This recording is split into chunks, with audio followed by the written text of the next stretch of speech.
उस वृंदावन के लिए चले हैं। जब उद्धव का रथ चला तो आज उद्धव उस वृंदावन की जब सीमा में पहुंच जाते हैं, इधर परीक्षित महाराज आज जैसे ही सभी ग्वाल वालों ने देखा, कहने लगे मेरा श्याम आ गया, लगता है कि मेरा श्याम आ गया। आज सभी ग्वाल वाल जमुना के किनारे बैठे हुए थे, आज सब ग्वाल वाल उठ करके खड़े हो गए और एक भगवान का जो प्रिय सखा था आज कहने लगा, सभी जब भागने लगे, जब उसने कहा मैं तो नहीं जाऊंगा, जब तक मेरा श्याम मेरे पास आकर के मेरे चरणों में गिर के मुझसे माफी नहीं मांगेगा, तब तक मैं उससे बात नहीं करूंगा। क्यों? याद ना चला कि उनको पता नहीं था कि वो एक ब्रह्म है। आज जब और परीक्षित महाराज बताया गया है कि जब किसी को किसी से प्यार होता है तो वो इंसान चाहे वो कितना भी बड़ा हो, वो यही कहेगा कि जब तक वो मुझसे माफी नहीं मांगेगा तब तक मैं उससे बात नहीं करूंगा।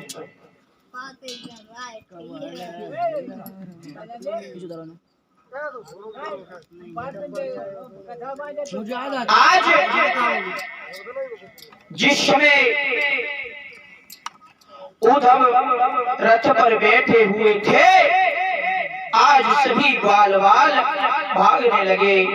इधर वो सखा सोचने लगा कि नाराजगी तो बाद में है, पहले अपने कन्हैया के गले तो मिलूं।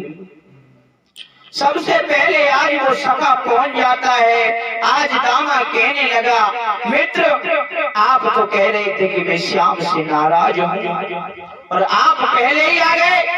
आप कह रहे थे कि श्याम मुझसे जब तक मेरे चरणों में नहीं गिरेगा तब तक मैं उससे बात नहीं करूंगा।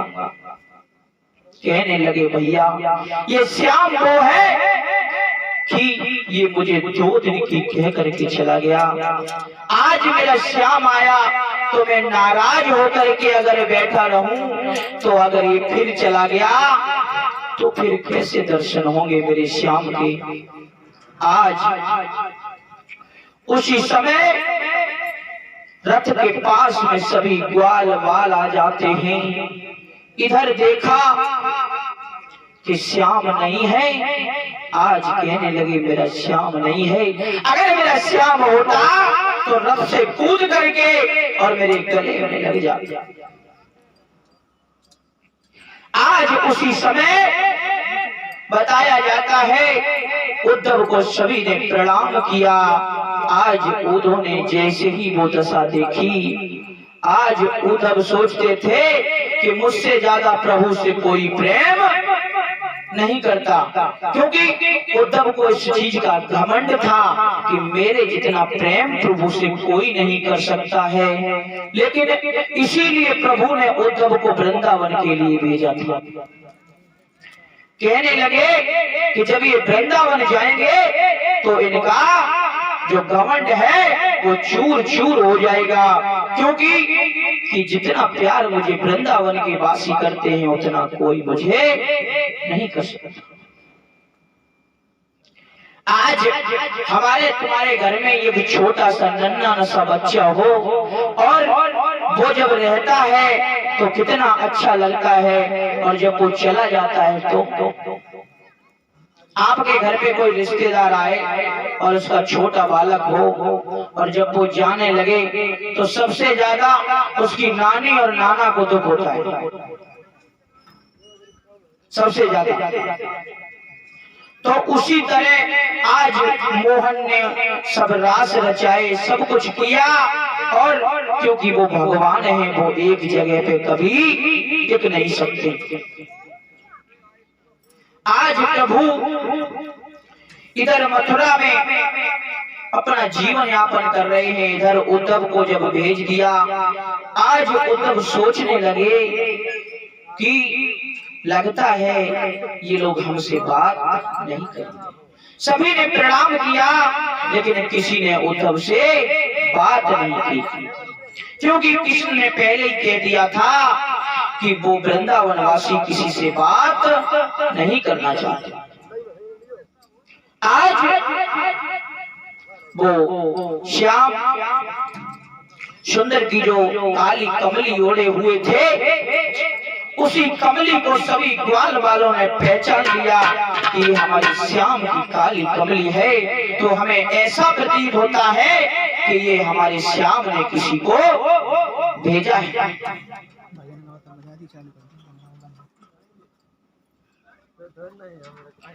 आज जिस समय प्रभु ने देखा कि उद्धव पहुंच गए हैं, क्योंकि प्रभु तो घट घट के वासी हैं, उन्हें सब कुछ दिखाई देता है। आज उद्धव से जब किसी ने बात नहीं की, आज उद्धव कहने लगे, ग्वालो मुझे एक बात बताओ कि मैया यशोदा का घर कौन सा है।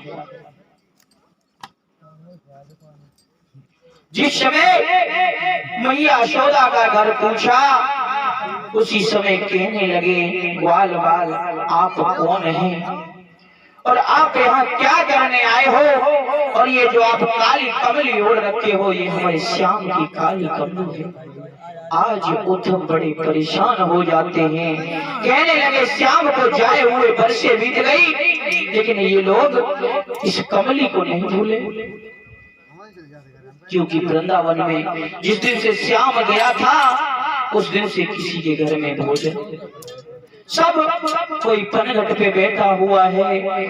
आज सभी गाय बैल बछड़े सब रो रहे हैं बुरी तरह से, कोई कुछ किसी को कुछ भी अच्छा नहीं लग रहा है। आज उद्धव कहने लगे, भैया मुझे भैया यशोदा बाबा नंद के घर पे जाना है। कहने लगे, आपको किसने भेजा? कहने लगे, मुझे श्याम ने भेजा है। बोले, श्याम ने आज आपको भेज दिया, हम वैसे ही तो जल रहे थे, लेकिन आपको भेज करके मेरी जलनता को और बढ़ा दिया।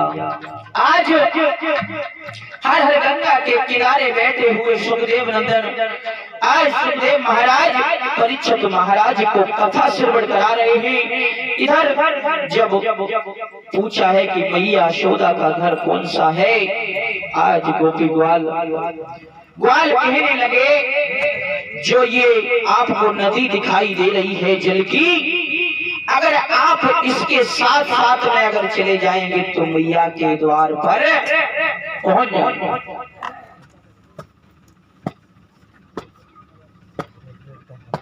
आज जिस समय उद्धव चले हैं, इधर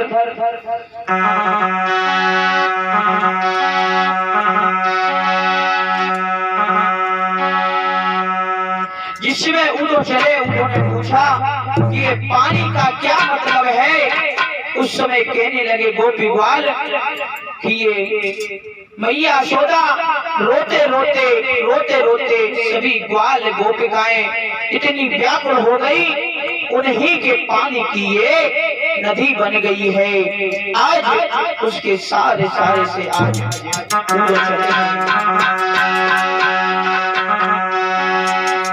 अरे लई पत्र का हाथ के उदों आगे बढ़ आए,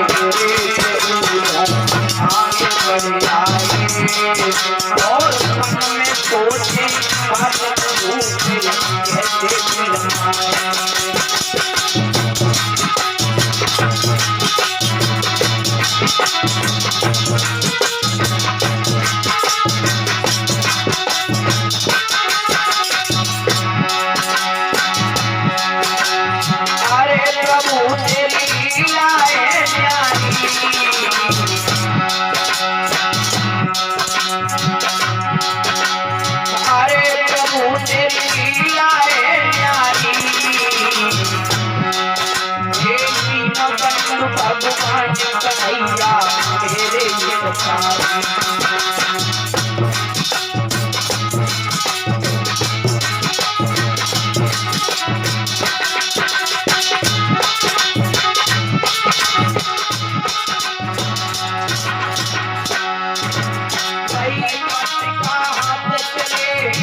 जो नदी पानी की दिखाई दे रही है उसी के सारे आज उगम करे। नई पत्रिका हाथ चले तो हर सारी मुरली काले श्याम चंद्रा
का भक्त जिस समय आज उस पानी के किनारे किनारे चला जा रहा है और क्या देखा परीक्षित महाराज कि वो जल की जो धारा बह रही थी वो मैया यशोदा के महल में से निकल रही है। आज क्या देखा कि सभी गोपियां मैया यशोदा बाबा नंद गाय बछड़े सभी बैठे हुए हैं और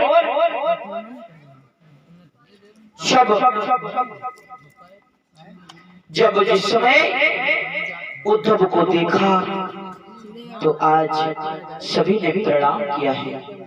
आज मैया यशोदा को उद्धव जी ने प्रणाम किया। बाबा नंद आ जाते हैं, आज उद्धव को छाती से लगा लिया, कहने लगे आप कहां से आए हो? कहने लगे मुझे भगवान श्री कृष्ण ने भेजा है।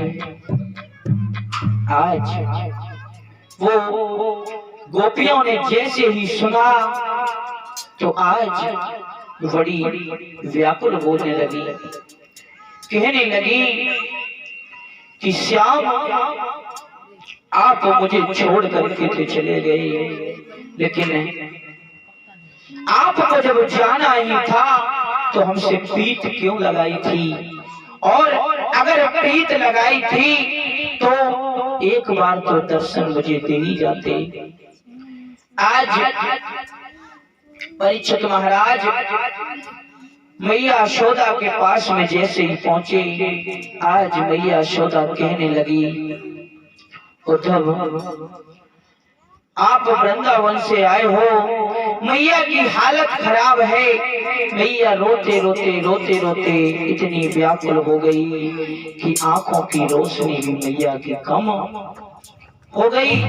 और आज मैया ने उद्धव को नहीं पहचाना, कहने लगी सखियो आप शोर मत मचाओ, मेरा श्याम सो रहा है, वो जग जाएगा। क्योंकि बताया जाता है कि जिसके दिल में भक्ति होती है उसके लिए प्रभु उसके पास होता है, और जिसके अंदर भक्ति नहीं है परीक्षित महाराज, तो आप कितनी भी मूर्तियां रख लो उससे आपका कल्याण होने वाला नहीं है। तो आज वो मैया कहने लगी मेरे श्याम से, गोपियों मेरा श्याम सो रहा है, वो जग जाएगा। एक दिन मेरा श्याम माखन मिश्री खा रहा था और जब काग आकर के जब उस मिश्री को रोटी को ले जाता है, वाह वो काग के क्या धन्य भाग होंगे, क्या उसकी किस्मत होगी जो भगवान के हाथ से रोटी छीन करके ले गया होगा। आज वो कहने लगे, आज मैया कहने लगी गोपियों तुम शोर मत मचाओ क्योंकि मेरा कृष्ण जग जाएगा। और इधर कहने लगी जब मेरे श्याम के हाथ से माखन मिश्री काग आकर के ले गया, आज मेरा कृष्ण कहने लगा मैया मैं काग से युद्ध करूंगा, काग से युद्ध करूंगा। लेकिन उस काग के क्या भाग्य हैं जो प्रभु के साथ में जिसने माखन मिश्री खाई। लेकिन आज वो मैया रोने लगी और क्या कहने लगी,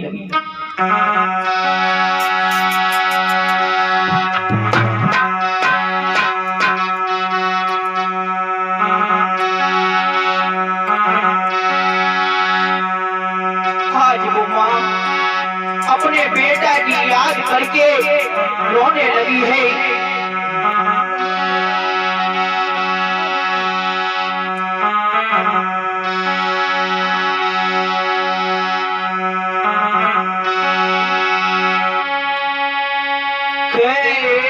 मुरली बाले श्याम, क्योंकि मैया को सब कुछ पता है कि वो एक ब्रह्म है, वो अब लौट करके नहीं आएगा। हे मुरली बाले श्याम कन्हैया कहाँ पे देर लगाई।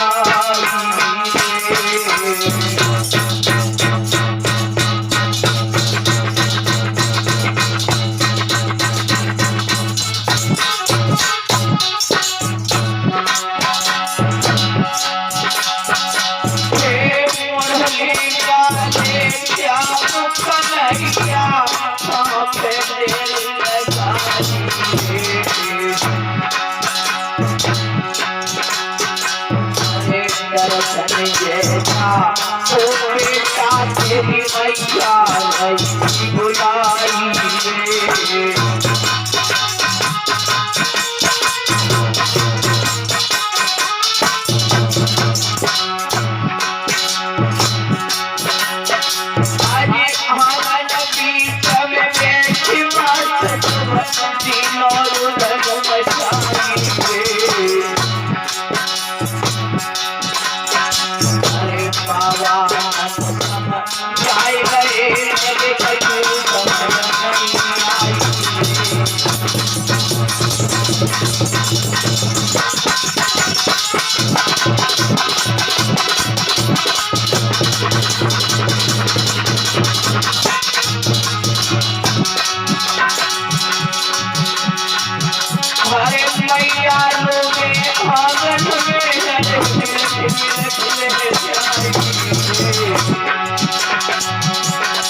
नहीं बुलाई रो रही है अपने श्याम की याद करके, बेटा बलराम की याद करके।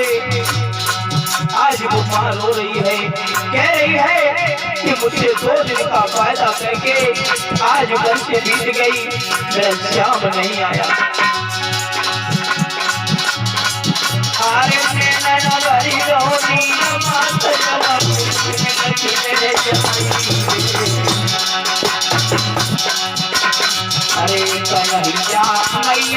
निकैया पे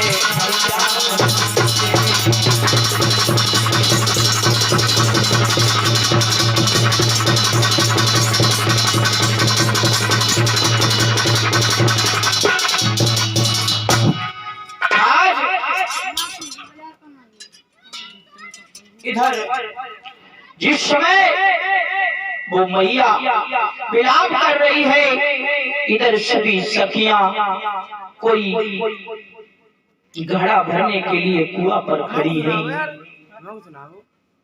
आज कोई घड़ा भरने के लिए कुआं पर खड़ी है। परीक्षित महाराज तो हाथ में रस्सी पकड़े हुए हैं, घड़ा नीचे रखा है, लेकिन किसी को ये पता नहीं है कि मैं क्या कर रही हूँ। पानी वाली बोतल खाली है।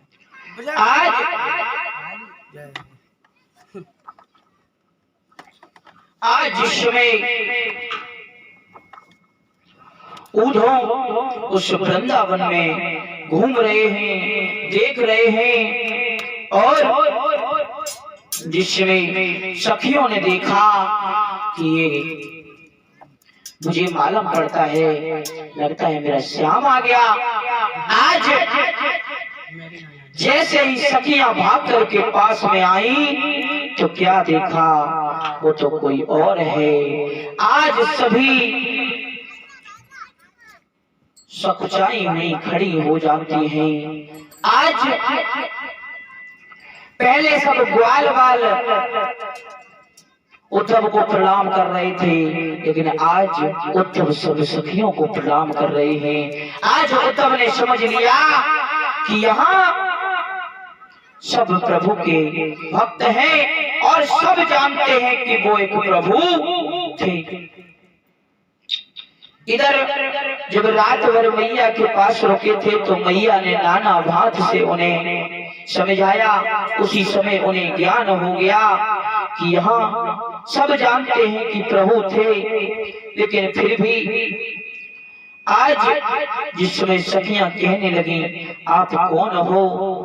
आज उद्धव कहने लगे सखियों मैं श्री कृष्ण का मित्र हूँ, मेरा नाम उद्धव है और मुझे प्रभु ने यहाँ भेजा है आप लोगों को दर्शन करने के लिए। आज सखियां कहने लगी उद्धव आपको भेज दिया लेकिन स्वयं नहीं आए, ऐसी हमसे क्या भूल बन गई। और वो सखियां क्या कहने लगी,